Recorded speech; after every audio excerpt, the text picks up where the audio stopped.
How to fix the issue where your iPhone won't connect to iTunes. So if you want to connect your phone to your computer and it's not working, I'll show you how to solve this. Now, first thing you need to do is head over to your smartphone itself, and then you'll need to go and load up your settings. You could then scroll down the page and click on General, and then scroll right down to the bottom and select Transfer or Reset iPhone. Click on Reset and press Reset Location and Privacy. You may need to enter your iPhone's passcode to go and confirm these changes. Once you've done this, head over to your computer.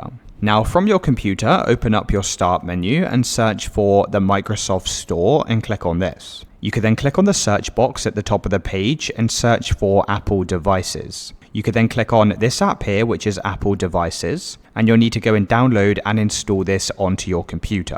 So essentially, you need to use this app to connect your phone to your computer, as iTunes is actually an outdated app. So go and open up Apple devices. Once it's open on your computer, you can grab a USB-C cable and then connect one end into your iPhone and the other end into your computer or laptop. You could then unlock your iPhone. And if this is your first time connecting to your computer, you may get a Trust This Computer message pop up. Just make sure to press Trust or Allow to any notifications. You may also get a trust message on your computer here, just press Trust. And once again, you may need to go and do this on your iPhone as well. Now, once you've done this, your iPhone should now be connected to your computer. So from here, you can send files between your devices. You can also update and also restore your iPhone as well.